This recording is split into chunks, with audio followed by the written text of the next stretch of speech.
Hai, kembali lagi dengan aku Fanny Angelina. Kali ini saya akan membuat vlog tentang pengerjaan tugas akuntansi keuangan menengah 2 tentang pembelian saham obligasi. Tanpa lama-lama kita langsung masuk saja ke dalam soalnya. Baik, kita langsung masuk saja ke soalnya, yaitu soal yang pertama, Robinson Company membeli obligasi Evermaster Corporation seharga 110.000 US dollar dengan tingkat diskonto 8% pada tanggal 1 Januari 2011 dengan membayar sebesar 97.278.000 US dollar.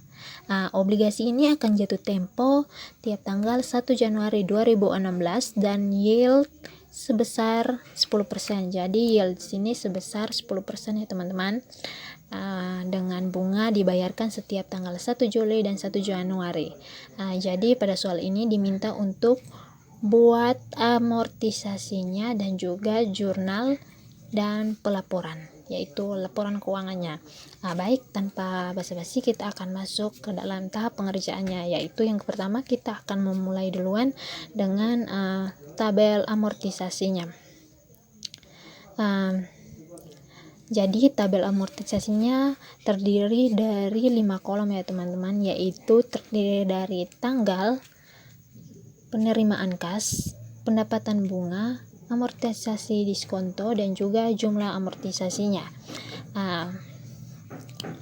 Untuk transaksi yang pertama yaitu 1 Januari 2011, kita lihat dari patokan ini ya teman-teman, yaitu pada tanggal 1 Januari 2011. Jadi untuk transaksi pertama kita mencatat 1 Januari 2011. Penerimaan kas di sini dikosongkan ya teman-teman, karena belum terjadi kas yang kita terima, juga belum ada pendapatan bunga dan juga amortisasi diskontonya. Kita langsung masukkan saja 97.278 US dollar pada jumlah amortisasi dengan kita melihat angka ini dengan patokan pada soal tersebut dengan membayar 97.278 US dollar. Selanjutnya untuk transaksi untuk tanggal berikutnya dalam tahun yang sama, yaitu 1 Juli 2011, kita akan mencari tahu nilai-nilai ini ya teman-teman. Berikut cara pengerjaannya. Karena di sini tidak ada kalkulator, kita akan menggunakan kalkulator HP. Untuk mencatat penerimaan kas, kita dapat dari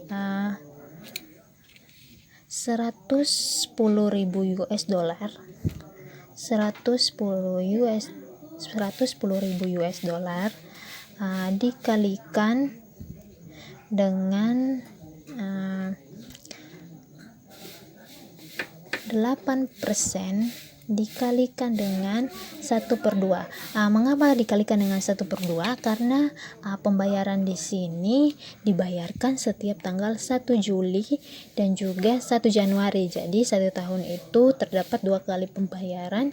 Jadi kita dibagi 2 atau dikalikan dengan 1/2. 110. Jadi di sini 110.000 US dollar dikalikan dengan 4%. 110.000 dikalikan dengan 4%, yaitu 4.400. Jadi nilai penerimaan kas kita yaitu 4.400. Penerimaan kas yang kita catat di sini dari semuanya sama ya teman-teman, sampai 1 Januari 2016 itu penerimaan kasnya 4.400. Selanjutnya kita akan mencatat untuk amortisasi diskontonya. Amortisasi diskonto kita patokan dari jumlah amortisasi tahun sebelumnya. Di sini karena Untuk transaksi kedua, kita patokan dari jumlah amortisasi untuk tahun pertama yaitu 97.278 dikalikan dengan 10% dikalikan dengan 1/2. Ini juga dikalikan 1/2 ya teman-teman, karena pembayaran dilakukan 2 kali dalam 1 tahun, jadi kita harus bagikan dengan 2. 97.278 dikalikan dengan 10% dikali 1/2 yaitu 5%. Kita dapat di sini sebesar 4.863,9.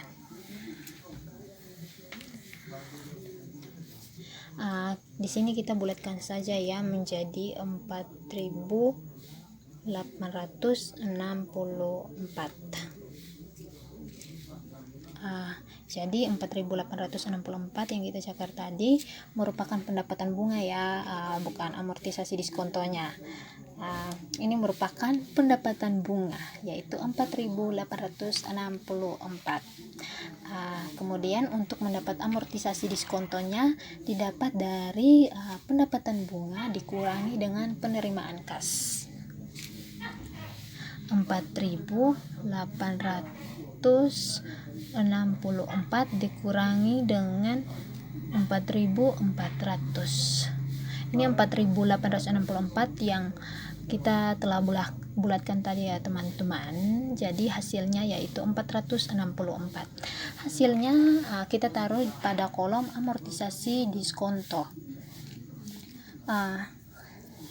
Selanjutnya kita akan masuk ke jumlah amortisasi untuk periode kedua pada pembayaran yang kedua yaitu 97.742 didapat dari jumlah amortisasi tahun periode pertama dijumlahkan dengan amortisasi diskonto pada tahun ini. Jadi 97.278 dijumlahkan dengan 464 yaitu amortisasi diskontonya tadi. Jadi di sini kita dapat hasilnya 97.742.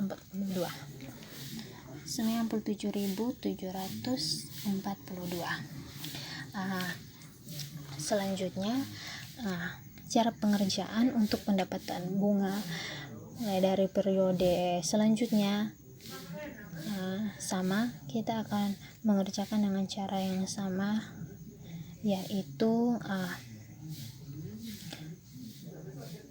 110.000. Maksudnya untuk pengerjaan selanjutnya dari penerimaan kas ini otomatis semuanya sama ya sampai transaksi ke terakhir. Selanjutnya untuk pendapatan bunga 4.887 sampai dengan 5.120 itu didapat dari pengerjaannya sama seperti tadi, tapi menggunakan jumlah amortisasi tahun sebelumnya dikalikan dengan 10% dikalikan dengan 1/2. Pengerjaannya masih seperti yang tadi dengan patokan jumlah amortisasi untuk pendapatan bunganya, patokannya dari jumlah amortisasi pada tahun-tahun sebelumnya. Jadi kalau misalnya kita mengerjakan untuk pendapatan bunga ke periode ke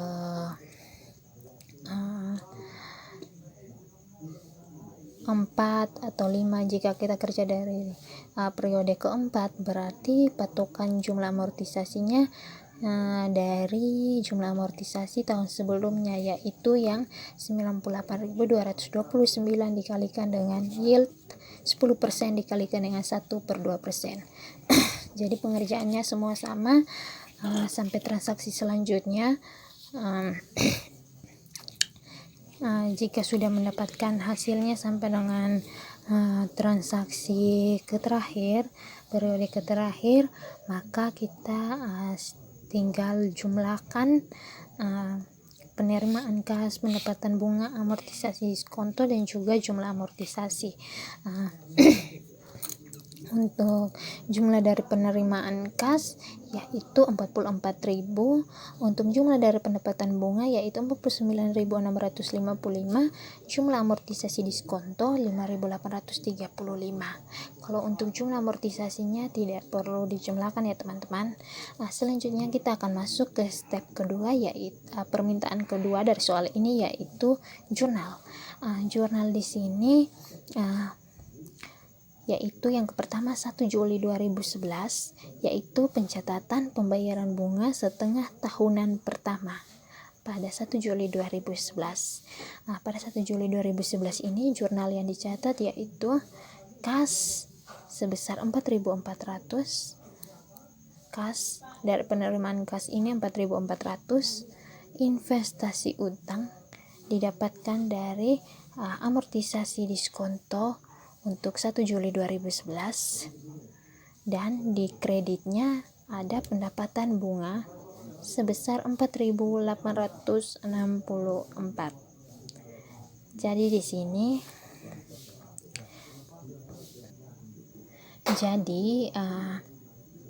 di sini kas bertambah 4.400, investasi utang 464, pendapatan bunga juga bertambah di kredit sebesar 4.864. Kita akan masuk ke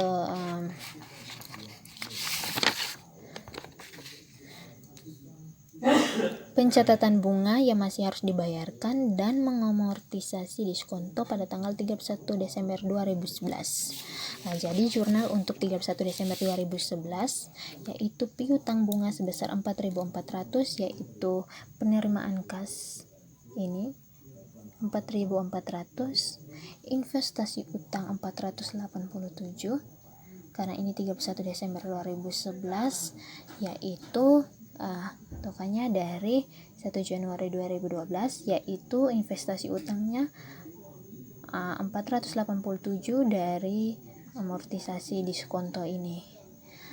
Investasi utangnya 487 pada pendapatan bunga sebesar 4.887 dijumlahkan dari 4.400 ditambah dengan 887. Untuk selanjutnya yaitu pelaporan atau laporan keuangan. Di sini yang diminta yaitu Robinson melaporkan investasi dalam obligasi F-Naster pada laporan keuangan tanggal 31 Desember 2011 sebagai berikut. Untuk laporan posisi keuangan atau neraca di sini yaitu investasi jangka panjang pada investasi utang sebesar 98.229 didapat dari karena ini 31 Desember 2011, bentukannya pada 1 Januari 2012 ini. Untuk jumlah amortisasinya 98.229. Ini ya teman-teman. Selanjutnya aset lancar pada piutang bunga sebesar 4.400 dengan bentukan pada penerimaan kas yang sebesar 4.400. Selanjutnya pada laporan laba rugi, yaitu pendapatan dan beban lainnya pada pendapatan bunga. Ini hasilnya 9.751. Itu didapat dari 4.864 ditambah dengan 4.887. Didapat dari pendapatan bunga pada 1 Juli 2011 ditambah dengan pendapatan bunga pada 1 Januari 2012. 4.864 ditambah dengan 4.887 yaitu sebesar 9.751. Bagaimana teman-teman? Tadi saya telah menjelaskan cara untuk membuat tabel amortisasi untuk pembelian obligasi, mulai dari tabel, jurnal, sampai dengan laporan keuangannya. Ini merupakan soal yang cukup mudah karena contohnya telah disebutkan jelas dalam buku Akuntansi Keuangan Menengah 2 yang telah Ibu berikan. Jadi sekian dulu dari video penjelasan saya tentang pembelian saham obligasi. Terima kasih teman-teman. Bye.